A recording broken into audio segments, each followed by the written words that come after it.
Hey guys, Brian from PFC here. Welcome to your training minute. Want to talk for just a second here about mounting height of the red dot or optical sight on a handgun. Something we noticed last week that was really interesting is we had a multitude of students that had red dot sights. They were mounted on their handguns. That's a good thing. That's a step in the right direction as long as it's the correct model. But we had some folks who had them mounted deep inside of the slide.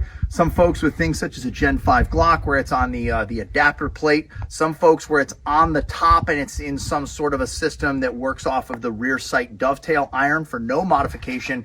And then some other craziness that was super high. So a couple things to be conscious of.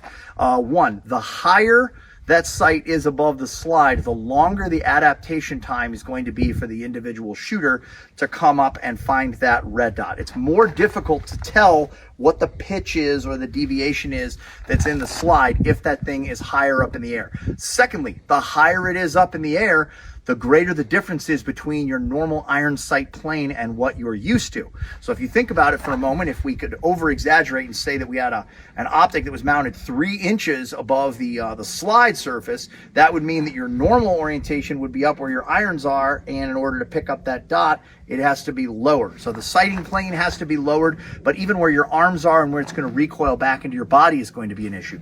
And of course, the final element, the higher that thing is mounted, the much more akin to an AR-15 or an M4 it is going to be, which means with offset issues, such as working over the top of barricades, we got a lot more that we have to worry about. In particular, we saw some barricades getting tagged by folks that were trying to maximize cover, but weren't doing it enough and were blasting it with their muzzle line. Not a big deal when it's on a consumable surface such as wood, but if that was to occur on something that was hard or solid or steel or concrete or who knows what, it's going to come back on you or on a teammate. Be aware. Stay safe.